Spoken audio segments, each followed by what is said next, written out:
l'actualité de Charlène Duval, le monde va mieux et elle le prouve.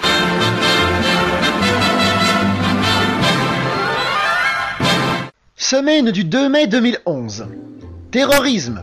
La grande affaire de la semaine, c'est la mort de Monsieur Ben Laden. Les Américains ont frappé un grand coup et descendu le leader avant de l'expédier dans les fonds marins. Si l'on en croit Véronique Sanson au cours d'une interview un peu confuse, Monsieur Ben Laden n'est pas mort.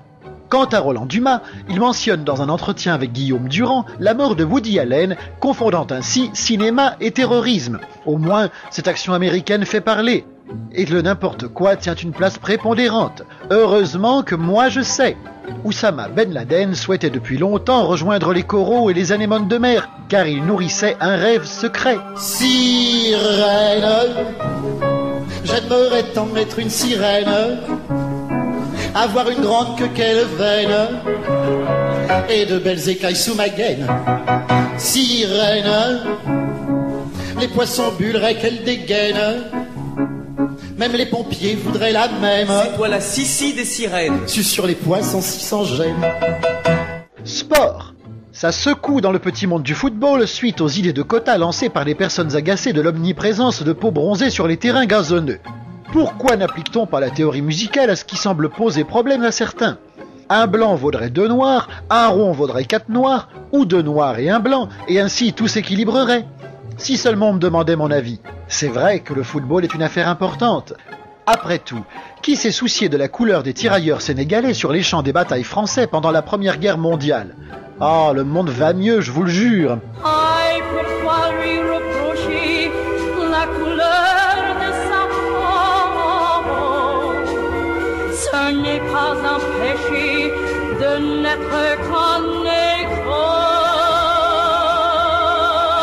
Seigneur, ayez pitié de moi, écoutez ma prière.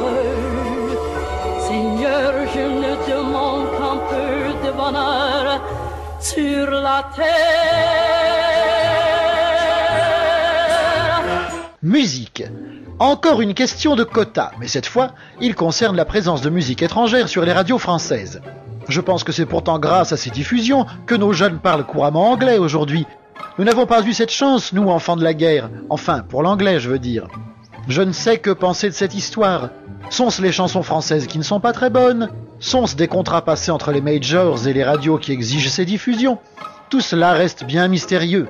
Peut-être que si les vedettes françaises se mettaient à enregistrer en anglais, cela augmenterait leur potentiel de diffusion. Ce n'est pas une langue si difficile, et le répertoire est bien riche. I'd rather be blue, thinking of you.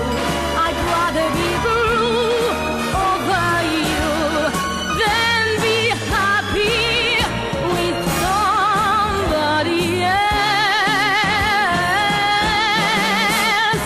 Blue over you, I'd rather be blue over you than be happy with somebody else.